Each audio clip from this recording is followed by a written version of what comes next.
Welcome students for the video lecture of subject water resources engineering. So we were seeing minor and micro irrigation. So today's topic is topic 4.5 farm ponds, Jal Yukta Shivar and well irrigation. Myself Rushali Mane, lecturer in Civil Department of Engineering, NIT Polytechnic, Nagpur.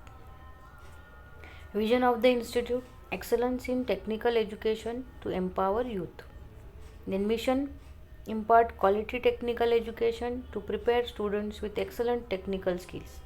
Then develop competent and employable diploma engineers and responsible citizens. Then strengthen industry institute interaction. Then vision of the department: to impart excellent civil engineering skills to develop employable civil diploma engineers. Then mission of the institute: imparting the modern technical skills as per the requirement of the industry to improve employability. Then to develop social and environmental responsible civil engineers. Then effective implementation of teaching learning process to benefit students. Then course outcome: execute the minor and micro irrigation schemes. Then unit outcome: describe the process of construction of watershed scheme of farm pond for the given area. Then program outcomes mapped here are basic and discipline knowledge, design development of solutions, engineering practices for society sustainability and environment, project management and lifelong learning. So what is farm pond? So farm pond are used to support the water conservation. Actually farm ponds are built for water conservation, means to store water in the pond. So it is much of rainfall, what happens, much of the rainfall is washed away through runoff of the ground. So the runoff only causes loss of water but also washes away precious topsoil also. So while flowing water also carries fertile soil also. So by constructing farm pond, this can be reduced, this washing away of fertile soil can be reduced. Farm ponds help the farmer to store water and use it for the irrigation. So by constructing farm ponds, water can be stored and used for the irrigation purpose during drought. Then farm ponds have significant role in rain-fed farming system where annual rainfall is more than 500 mm. So it is effective method of conserving water. It helps in mitigating the ill effect of rainfall variability as it stores water from rainfall excess and provide for utilization during prolonged dry spells by means of supplementary or protective irrigation. So farm pond की help से हम एक protective irrigation कर सकते हैं.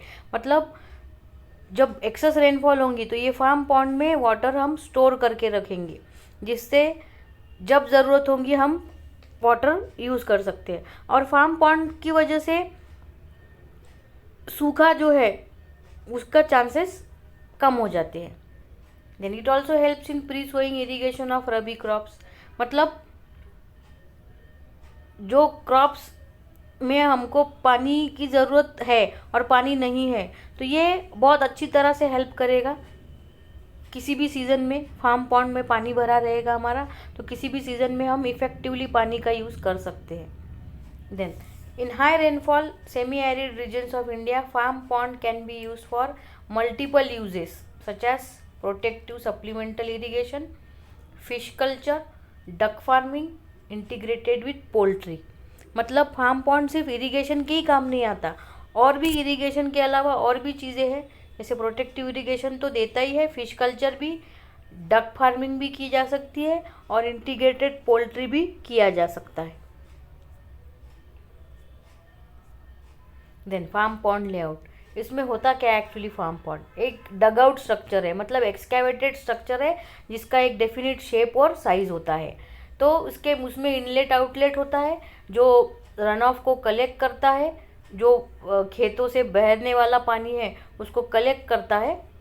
Then दो depth और size जो पॉन्ड का है वो डिपेंड करता है कितना खेत का एरिया कितना है, टाइप ऑफ सॉइल कैसा है, वाटर रिक्वायरमेंट कितनी है फार्मर की, और कॉस्ट ऑफ एक्सकेवेशन कितना होगा। तो इन सब पे डिपेंड करता है उसका साइज़ और डेप्थ, मतलब कितना बड़ा किया जा सकता है। तो जनरली क्या होता है, 2-3 फार्मर मिलके इसको बना भी सकते हैं। बहुत सी जगह 2-3 फार्मर मिलके इसको बना लेते हैं, तो वो कॉस्ट जो है वो डिस्ट्रीब्यूट हो जाता है। Then stored water is use for irrigation, जो भी वाटर है वो इरीगेशन के लिए यूज़ होता है। देन एडवांटेजेस क्या है, they provide water to growing crops without waiting for rainfall, rainfall के लिए वेट करने की ज़रूरत ही नहीं है। Then they provide water for irrigation even when there is no rain, बारिश नहीं है लेकिन फार्म पॉन्ड में वाटर रहता है। Then they reduce soil erosion, soil erosion को बचाया जा सकता है। Then they recharge ground water, तो सीपेज जो होगा, पर्कुलेशन जो होगा, उससे ग्राउंड वाटर का रिचार्जिंग होता है। दे इम्प्रूव ड्रेनेज इम्प्रूव होता है। The excavated soil can be use to enrich soil in field and levelling lands. They promote fish rearing. They provide water for domestic purposes and life stocks, अगर quantity ज़्यादा है, water ज़्यादा है, तो domestic purposes के लिए भी water use किया जा सकता है, मतलब कैटल के लिए। देन लिमिटेशंस क्या है, farm pond reduce water flow to other tanks and pond situated in low lying areas, water flow जो है अदर टैंक के लिए प्रोवाइड नहीं कर सकता। Then they occupy large for portion of farmers land, actually ये लिमिटेशन है, disadvantage है कि बहुत ज़्यादा एरिया लगता है और लार्ज एरिया फार्म पॉन्ड में ऑक्यूपाई हो जाता है, इसलिए ये एक थोड़ा डिसएडवांटेज है। देन व्हाट इज़ जलयुक्त शिवार, तो जलयुक्त शिवार योजना जो है ये महाराष्ट्र गवर्नमेंट ने रन किया है। तो महाराष्ट्र को ड्रॉट फ्री बनाने के लिए एक अभियान चलाया गया जिसमें वाटर कंजर्वेशन स्कीम थी, ये जलयुक्त शिवार अभियान। तो इस अभियान के थ्रू महाराष्ट्र स्टेट को फ्री करना था, ड्रॉट फ्री बाय 2019। तो ये जो है प्रोग्राम जो है 5000 विलेजेस को स्कैरसिटी ऑफ वाटर, मतलब सूखे से बचाने के लिए ये प्रोग्राम चलाया गया। तो इसका एम क्या था कि एक अभियान चलाना जिससे फार्मर जो है वो ये सोचे कि एक एक पानी की बूंद हमारे लिए ज़रूरी है और हमने ही उस पानी की बूंद को यूज़ करना है।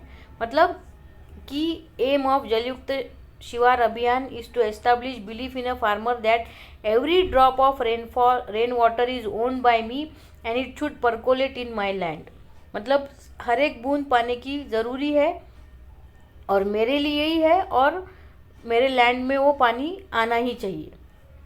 Then the flagship committee launch by chief minister Devendra Fadnavis, Jalyukt Shivar Abhiyan aims to bring water empowerment to 25,000 drought affected villages in Maharashtra within next 5 years।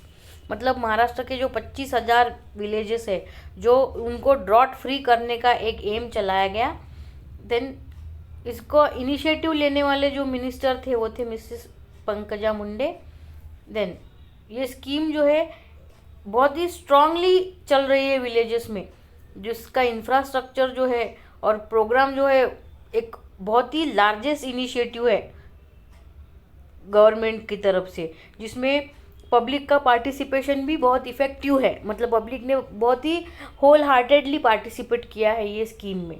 तो इस स्कीम का यही एक एम था कि महाराष्ट्र को ड्रॉट फ्री बनाना है और कुछ हद तक ये स्कीम सक्सेसफुल भी हुई है। Then to arrest maximum, objectives क्या है जलयुक्त शिवार योजना की, to arrest maximum run off in village area, जो रन ऑफ बह जाता है उसको रोकना है।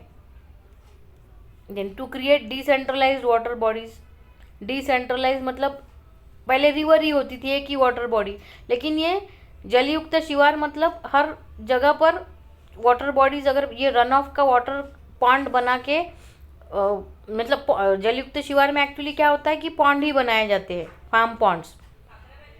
तो क्या होता है कि डिसेंट्रलाइज वाटर बॉडीज़ का डिसेंट्रलाइजेशन यहाँ पर कट हो जाता है, मतलब हमको पूरा टाइम रिवर पे डिपेंड नहीं, रेन वाटर पे डिपेंड रहने की ज़रूरत नहीं है। ये फार्म पॉन्ड्स या जलयुक्त शिवार में हम रन ऑफ जो है उसको अरेस्ट कर लेंगे और वाटर इफेक्टिवली यूज़ करेंगे। To increase the ground water level in drought prone areas, मतलब इससे क्या होता है कि ग्राउंड वाटर लेवल भी बढ़ाया जा सकता है। Then to encourage people to tree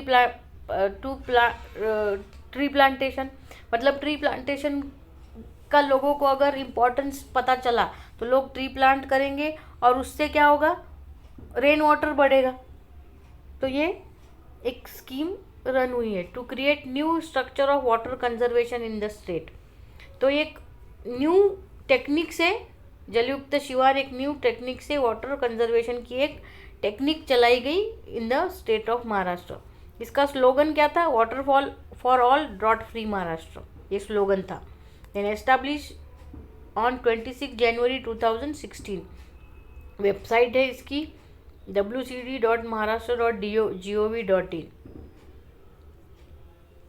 then well irrigation.